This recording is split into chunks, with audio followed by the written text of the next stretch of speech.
오늘 저녁 놓치면 안 될 뉴스 한판 브리핑.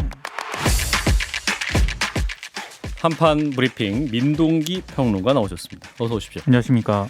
자, 먼저 윤석열 국민의힘 대선 후보가 오늘 오전 11시죠. 메모드형 기존 선대위를 해산하고 실무형 선대위로 쇄신하겠다 밝혔습니다. 먼저 기자회견 현장 영상으로 만나봅니다. 오늘부로 선거대책위원회를 해산하겠습니다. 메모드라 불렸고 민심을 제대로 파악하지 못한 지금까지 선거 캠페인의 잘못된 부분을 인정하고 다시 바로 잡겠습니다. 김종인 위원장님께는 정말 감사의 말씀을 드리고 앞으로도 좀 좋은 조언을 계속해 주시기를 부탁드렸습니다. 예, 소식 전해 주실까요? 네, 새 선대본부장에는 사선의 권영세 의원을 임명을 했습니다. 검사 출신이고요. 오늘 기자들과 질의응답 내용을 간략하게 정리를 하면은요. 예. 이른바 그 윤핵관에 대해서 언급을 했는데 윤석열 후보는 자신과 가까운 분들이 선대위에 영향을 미친다는 국민의 우려 잘 알고 있다. 앞으로는 그런 걱정을 끼치지 않겠다. 이렇게 얘기를 했고 토론 기피 의혹에 대해서는 세 번 법정 토론으로는 부족하다는 생각을 갖고 있다. 법정 토론 이외의 토론도 협의할 것이다. 이런 말을 했습니다. 예. 김종인 위원장에 대해서는 앞서 소개해 주신 것처럼 감사의 말씀을 드리면서 아침에 전화를 드려서 앞으로도 좋은 조언을 계속해 주시기를 부탁드렸다. 이렇게 말을 했고요.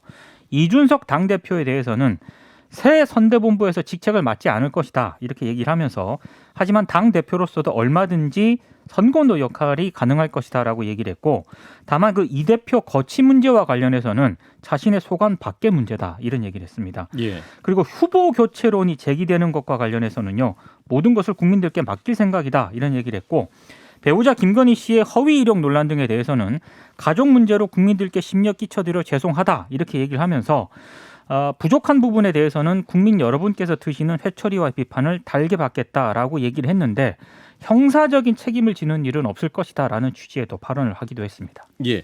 자, 한편 김종인 이제 전 위원장이 되겠네요. 자, 오늘 윤석열 후보와 뜻을 같이 할 수 없다고 밝혔는데 그 영상도 준비했습니다.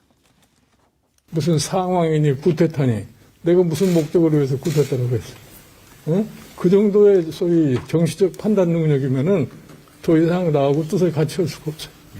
내가 뭐가 답답해서 이준석이 오고 내가 구태타라고 생각을 하겠어. 윤석열 후보가 나를 종종 찾아오면 내가 헌얘기가 있어. 근데 그것도 지켜지지 않는 사람이야. 예. 네, 이 국민의힘 김종인 총괄선대위원장 이제 전 위원장이라고 해야 될 것 같은데 오늘 예. 서울 광화문 개인 사무실에서 기자들과 만났는데요. 앞서 이제 얘기한 것처럼 뜻이 안 맞으면 헤어질 수밖에 없는 것이다 이렇게 얘기를 했습니다. 그러면서 윤 후보 당선을 위해 선대위 개편을 하자는데 그 뜻을 이해 못하고 주변 사람들이 쏟아내는 말들을 봐라. 쿠데타니 상황이니 내가 무슨 목적을 위해 쿠데타를 하겠나 이렇게 예. 반문을 했고 그동안 관찰하다가 일부 수정해보자고 했는데 일부 수정하더라도 제대로 기능이 안 됐다. 그래서 전반적인 개편을 안 하고서는 선거가 불가능하다고 생각을 해서 전반적인 개편을 하자고 한 것이다. 이런 얘기를 했습니다. 예. 국민의힘 대선 승리 전망에 대해서도 얘기를 했는데요. 그건 두고 봐야 할 일이다 이렇게 얘기를 하면서 자기네들이 무슨 자신이 있다고 생각하는지 모르지만 나는 그에 대해 논평하고 싶지 않다. 이런 얘기를 했습니다. 예. 이제 비판적인 어조로 마지막에 이렇게 말을 하고 이제 선대위를 떠나게 된 그런 모양새가 됐군요. 자, 이제 국민의힘 메머드 선대위 해체가 됐고 이제 윤석열 후보가 새 판을 짜고 있습니다. 과연 잘 될 수 있을지 국민의힘 나경원 전 의원을 연결하겠습니다. 의원님 안녕하세요. 네, 안녕하세요. 반갑습니다. 예. 자, 그간 정치 현장을 잠시 떠나셨다가 다시 활동 재개하셨는데 네, 이제 그렇습니다. 본격적인 활동 재개하시고 시작하신 거죠? 뭐 본격적이라기보다는 제가 이제 백의종군 하면서 예. 뭐 선거를 돕겠다 이렇게 했고요. 그런 연장선상에서 이렇게 언론을 통해서 국민 여러분들과 만나고 또 말씀드리는 것도 제가 할 수 있는 선거운동이라고 생각해서 활동하고 있습니다.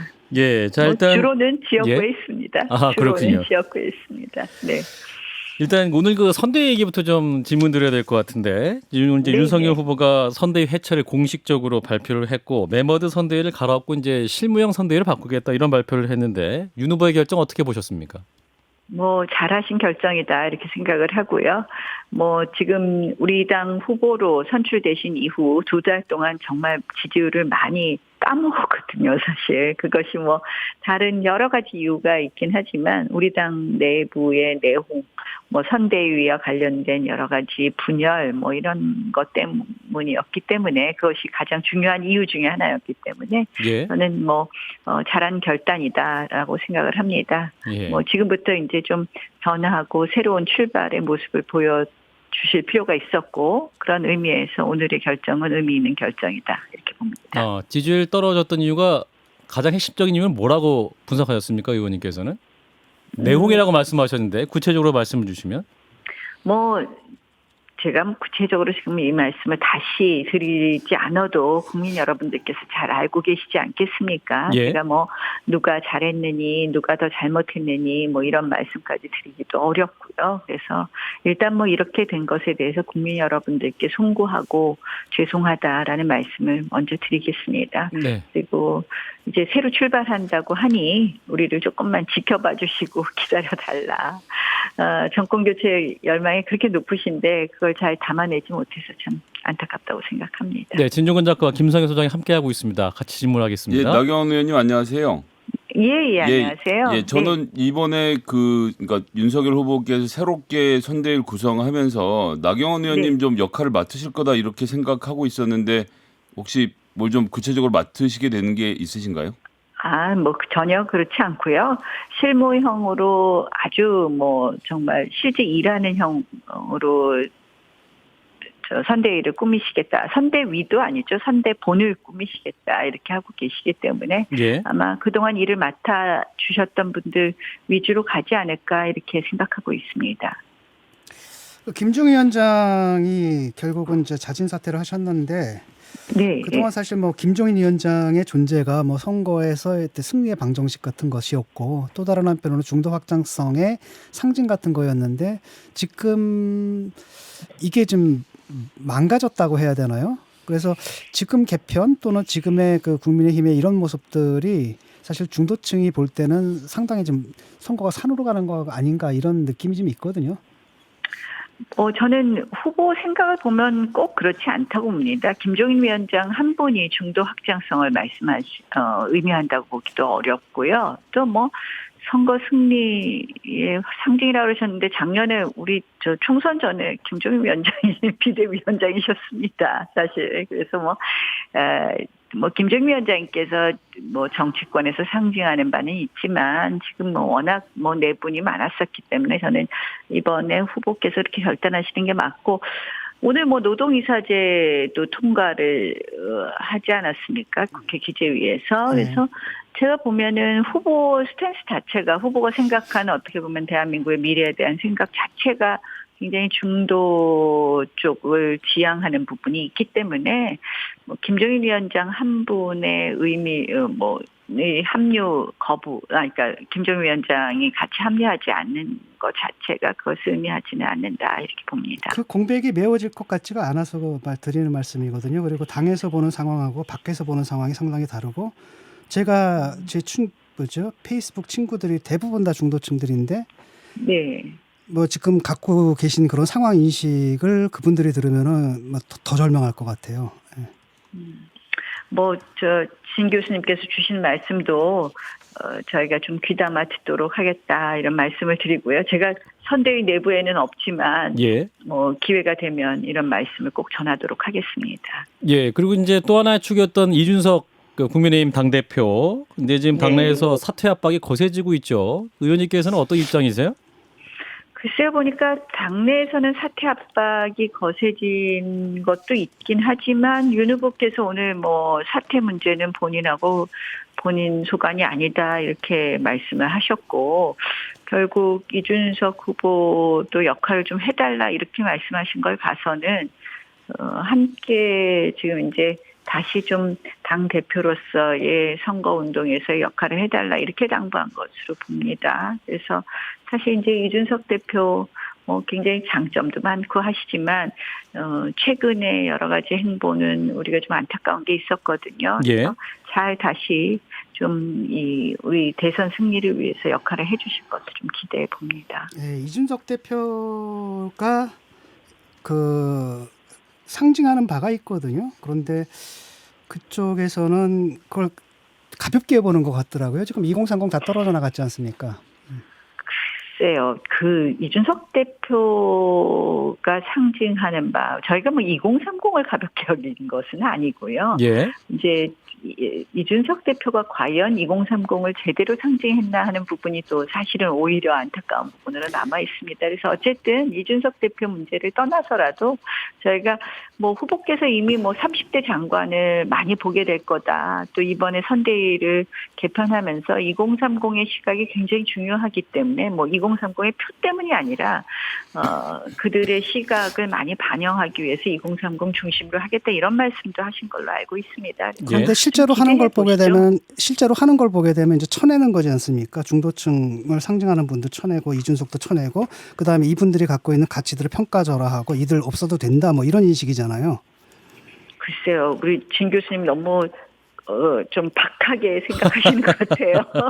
너무 박하게. 아니 박하게 생각하는 게 아니라 뭐 밖에 계신 분들은 대부분 다 이렇게 생각하고 있다는 사실을 전달드리는 겁니다. 모르는 것 같아가지고.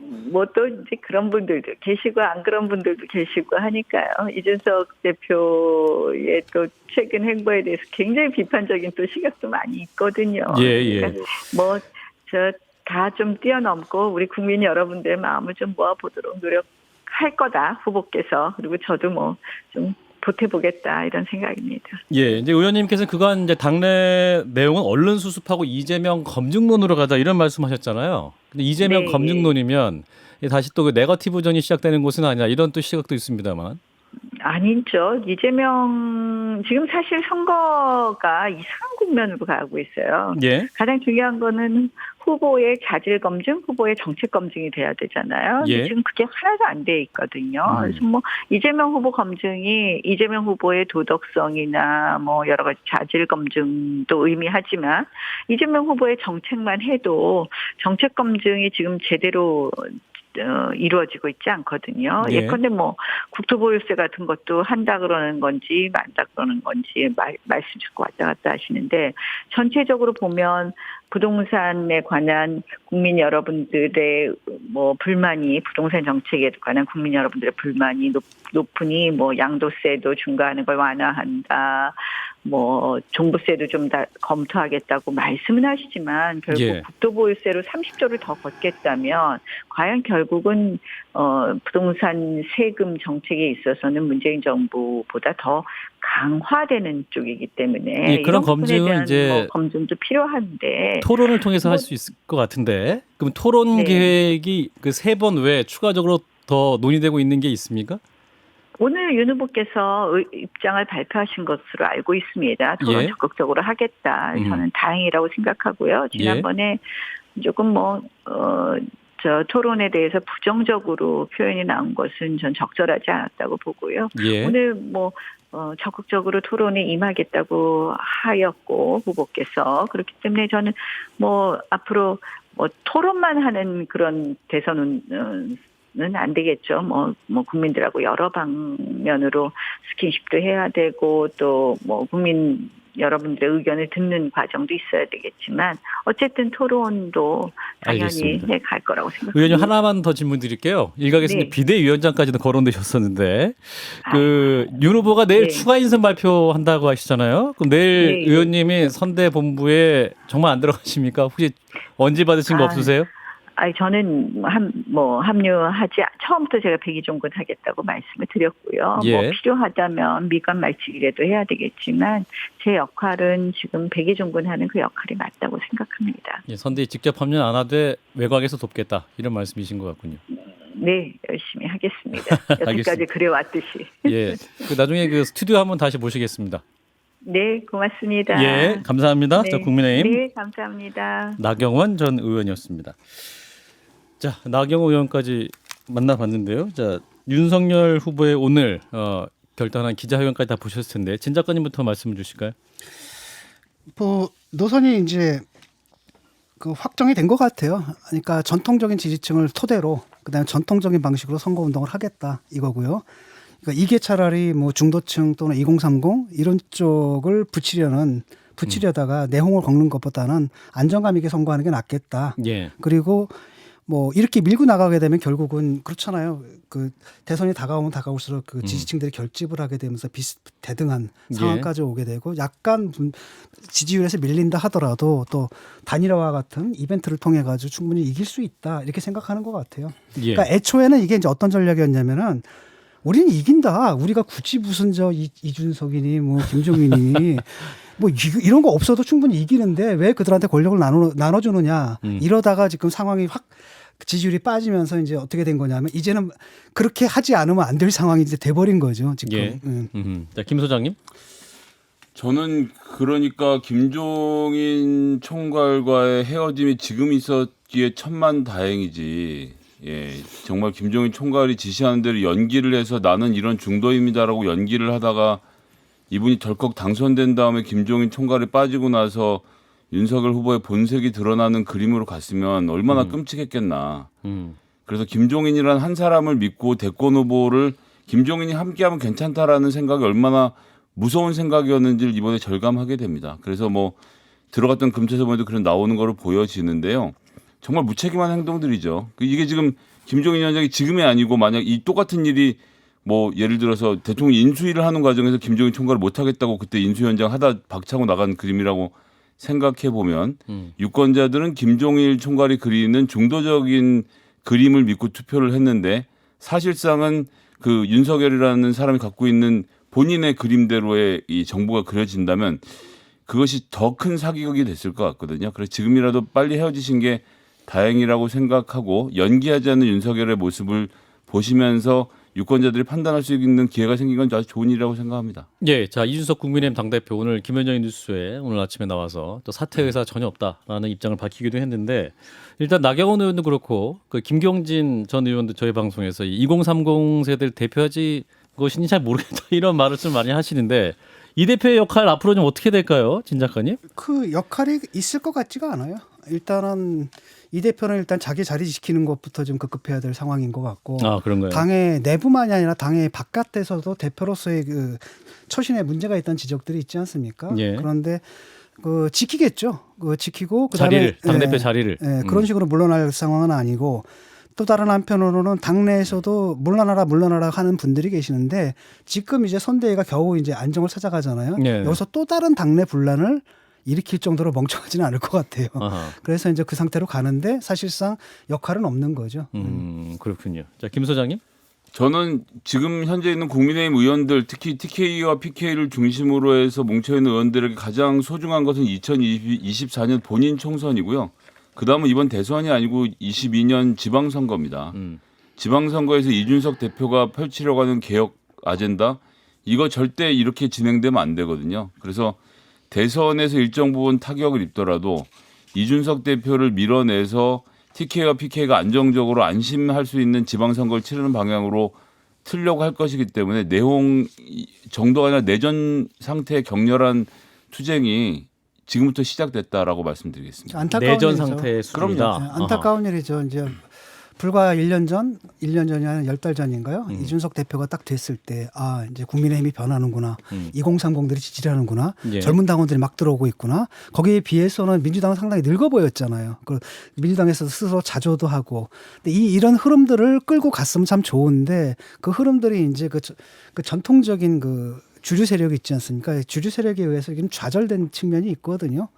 그래서 그게 좀 너무 안타깝고 마지막 희망이 이제 그나마 김종인 체제가 들어와가지고 뭔가 좀 해볼까 했는데 예. 그것도 사실상 가능하지 않다는 게 입증이 된 거죠. 그래서 굉장히 안타깝고 그런 가운데서 이준석 대표가 또 자기 스탠스를 잃어버리고 좀 과도하게 행동한 부분이 또 결정적으로 패착이 된 것 같고 그래서 안타깝습니다. 저는 그러니까 진 작가님 이제 그런 분석에 동의가 안 되는 것은 김종인이라는 한 사람이 정당을 바꾸는 것, 이준석이라는 한 사람이 정당을 바꾸는 건 불가능하고 오히려 이준석 같은 경우는 당원이나 국민들의 지지를 받았기 때문에 최소한 의원들이 무서워하는 지점이라도 있었지만 김종인 박사가 즉 이 구성원들을 변화시킬 생각을 하지 않고 밖으로 나가는 메시지만 가지고 당을 바꾸는 건 저는 처음부터 안 되는 일이었기 그러니까 때문에 이분이 이제 비대위 할 때 했던 일들을 생각을 해봤어요. 그러니까 신정강 정책을 마련했고 신정강 정책이라는 거 딱 보면 우리가 보는 합리적인 온건 보수의 그 스탠스를 갖고 있거든요. 김종인 전 아무도 안 네. 따르잖아요. 그러니까 법도 그렇게 이루어지지 그러니까 않고. 그것을 갖다 국민의힘에서 밀고 나갔어야 되는 거고 그 다음에 이제 광주 찾아가가지고 뭐 무릎 꿇고 사과한다라든지 그 다음 최소한 지금 국민의힘 사람들이 빨갱이 뭐 이런 얘기는 안 하잖아요. 그런 변화들이 조금씩 그 다음에 젊은 세력들을 또 흡수해가지고 예. 당이 변하는 모습들을 좀 보여주는 그 힘을 가지고 선거를 치렀으면 참 좋았는데 그게 이제 중간에 딱 끊겨버린 것이 굉장히 안타깝습니다. 예. 자, 이런 상황에서 이제 윤석열 새 선대위 어떻게 꾸며질지 내일 또 인선을 좀 봐야겠네요. 자, 민주당 얘기해 볼게요. 자, 이재명 대선 후보 행보는 점점 바빠지고 있습니다. 오늘 이낙연 전 대표 광주를 방문했군요. 그 오전 광주 김대중 컨벤션 센터에서 이낙연 전 대표와 함께 국가비전 국민통합위원회 광주 비전 회의에 참석을 했거든요. 예. 이재명 후보가 단결된 힘으로 위기를 기회로 만들면서 새로운 나라를 함께 만들겠다라고 얘기를 했고요. 열린민주당과의 합당 절차라든가 대사면 방침에 따른 과거 탈당자들의 복귀 등에 대해서도 언급을 했습니다. 이낙연 전 대표도 양극화에서와 복지확충과 같은 사회경제적 민주주의를 심화해야 한다면서 그 일을 이재명 후보와 민주당이 해내겠다 이렇게 강조를 했는데요. 이재명 후보가 이달 중순께 이낙연 전 대표와 동참하는 행사를 여는 방안을 또 검토 중인 것으로 알려졌습니다. 예. 자, 이런 가운데 이재명 후보와 민주당 코로나 극복을 위한 추경 편성 또 강력하게 드라이브를 걸고 있는 그런 상황이군요. 이 추가 편성안을 2월 임시국회 안에 처리하겠다는 방침을 세웠는데요. 예. 2월 임시국회 일정을 앞당기는 방안까지 검토를 하고 있습니다. 윤호중 원내대표가 말 그대로 신년 추경이 되게 하겠다. 제때를 놓치면 의미도 역할도 퇴색한다 이런 얘기를 했는데요.